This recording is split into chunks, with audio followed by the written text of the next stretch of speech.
আসসালামু আলাইকুম। প্রিয় ভাই বোনেরা, আজকের আলোচনার বিষয় হলো মেয়েরা প্রস্রাব শেষে শুধু পানি নিলে কিন্তু কাপড় দিয়ে না মুছলে কি নামাজ পড়া যাবে কিনা বা সেক্ষেত্রে নামাজ হবে কিনা, এই বিষয়টা সম্পর্কে জানতে আমাদের ভিডিওটি সম্পূর্ণ দেখুন। সম্পূর্ণ না দেখলে কিছুই বুঝতে পারবেন না। তো চলুন শুরু করা যাক। প্রিয় দর্শক, ইসলামে পবিত্রতা খুবই গুরুত্বপূর্ণ। নামাজের শর্তগুলোর মধ্যে একটি হলো শরীর, কাপড় ও নামাজের জায়গা পরিষ্কার থাকা।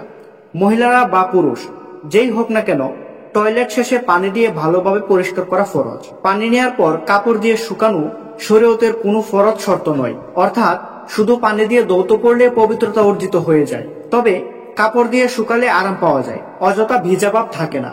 অনেক সময় ভিজা ভাব কাপড়ে ছড়িয়ে অস্বস্তি তৈরি করতে পারে, তাই শুকিয়ে নেওয়া উত্তম ও সুন্নতসম্মত কাজ। কিন্তু কেউ যদি শুরুতে না পারে বা সুযোগ না থাকে, তাহলে শুধু পানি নিয়েই নামাজ পড়তে কোনো সমস্যা নেই, নামাজ সহিহ হবে ইনশাআল্লাহ। সুতরাং প্রিয় বোনেরা, মনে রাখবেন, টয়লেট শেষে পানি দিয়ে পরিষ্কার হওয়া জরুরি, মোছা জরুরি নয়।